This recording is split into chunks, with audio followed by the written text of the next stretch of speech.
కొద్దిమంది నేను కేసీఆర్ గారు భారత రాష్ట్ర సమితి పెట్టి ఆంధ్రాలో పార్టీ పెట్టినప్పుడు స్వాగతించిన వాడిని నేను. ఒక పార్టీ ఎక్కడైనా పెట్టుకోవచ్చు. కేసీఆర్ గారికి మనస్ఫూర్తిగా ఆ రోజున తెలంగాణ మనకి గుంటూరులో బీఆర్ఎస్ పార్టీ కార్యాలయం పెడితే, అంతకుముందు జనసేనలో పనిచేసిన నాయకులను ఆయన ప్రెసిడెంట్గా పెడితే మనస్ఫూర్తిగా స్వాగతించాం. అలాగా అందరూ కూడా పంజాబ్ వెళ్ళొచ్చు, మహారాష్ట్ర పోవచ్చు. జనసేన మటుకు తెలంగాణలో అడుగు పెట్టకూడదంటే మేము ఏం కోరుకున్నాం? జనసేనలో మేము తెలంగాణలో ఏం కోరుకుంటాం? పవన్ కళ్యాణ్ ముఖ్యమంత్రి అవుతాడు ఇక్కడ. ఆంధ్రాలోనే దిక్కు లేదు, పవన్ కళ్యాణ్ ఇక్కడే ముఖ్యమంత్రి అవుతాడు. కానీ దేనికి భయం అంటే చైతన్యవంతులను చేస్తామన్న భయం, అదొక్కటే భయం.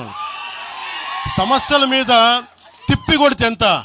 4 కోట్ల జనాభా ఉన్న, దాదాపు 4 కోట్ల జనాభా ఉన్న తెలంగాణలో జనసేన తిప్పి కొడితే 1,00,000 మంది పైన కూడా లేరు. 2,000 మంది జన సైనికులతోటి, సాధకులతోటి మేము సభ పెట్టుకుందామంటే మీరు దీనికి పర్మిషన్ ఇవ్వకపోతే మేము ఏం చేస్తాం? మేము దుర్మార్గాలు చేస్తామా? మేము అంటే నాకు ఎలా ఉంటుందంటే మీరు ఏదైనా మాట్లాడండి అంటే ఇప్పుడు నేను ఒక ఎనలిస్ట్ కూర్చొని నేను మాట్లాడింది వేరు, నువ్వు అమిత్ షా గారిని మాట్లాడితే నేను దాని గురించి ప్రస్తావిస్తే దీంట్లో ప్రాంతీయత ఎక్కడుంది? దీంట్లో తెలంగాణ నేను ఎప్పుడు అవమానం చేశాను? దీంట్లో కులాలు ఎక్కడ వచ్చినాయి? మీరు తీసుకొచ్చి మీరు తిడతా ఉంటే అంటే నాకు హక్కు కూడా లేదా?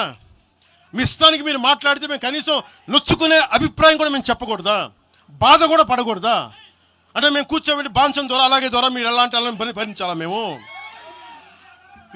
పీకలు పోయినా పర్లేదు, పీకలు కోసుకుంటాం, కానీ భయం అయితే మాకు రాదు.